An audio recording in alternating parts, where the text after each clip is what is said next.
Petit retour sur les puissances. Qu'est-ce que les puissances? Alors la puissance, ça a été inventé pour simplifier certaines écritures, comme par exemple 5 fois 5.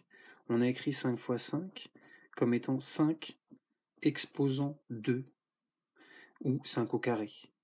Donc 5 exposant 2, c'est 25. De la même manière, on peut écrire 5 fois 5 fois 5, c'est 5 exposant 3. Donc 125. 5 exposant 4, c'est 5 fois 5 fois 5 fois 5. On voit tout de suite l'intérêt, hein, c'est pour des calculs assez longs, simplifier l'écriture. Et on peut continuer ainsi très longtemps. Ensuite, ont été construits d'autres puissances. Une qui a priori sert à rien, c'est de dire 5 exposant 1. Qu'est-ce que ça va être 5 exposant 1? Mais en fait, dans la suite logique, c'est juste 5. En fait, quand on remonte les puissances, c'est-à-dire quand on revient des exposants plus petits, à chaque fois, ça revient à diviser par 5. Et si on continue, on va obtenir 5 exposant 0. 5 exposant 0, ce sera 5 divisé par 5, donc 1, et pas 0. Ensuite, on va continuer, et on va introduire ce qu'on appelle les puissances négatives. 5 exposant moins 1, c'est 1 divisé par 5, on peut écrire 1 sur 5.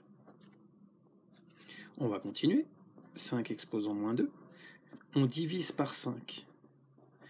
Or, 1 sur 5 divisé par 5, c'est 1 sur 5 fois 1 sur 5, c'est ce qu'on a vu, diviser c'est multiplier par l'inverse, et donc c'est 1 sur 5 fois 5, donc 1 sur 5 exposant 2. Et là on se rend compte que les puissances négatives, c'est juste les inverses des puissances positives. C'est juste une notation. Alors attention, les erreurs très fréquentes qu'on voit tout le temps, c'est 5 exposant 2 égale 5 fois 2, ça c'est archi faux. C'est 5 fois 5, 5 fois 2 ça fait 10, 5 fois 5 ça fait 25.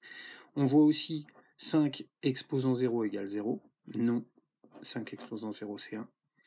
Et enfin, on voit 5 exposant moins 3, c'est moins 5 exposant 3. Donc ça, c'est archi faux aussi. Une puissance négative, c'est assez bizarre, mais c'est pas forcément un nombre négatif. Et oui, des notations qui ont été inventées. On verra l'intérêt dans les calculs.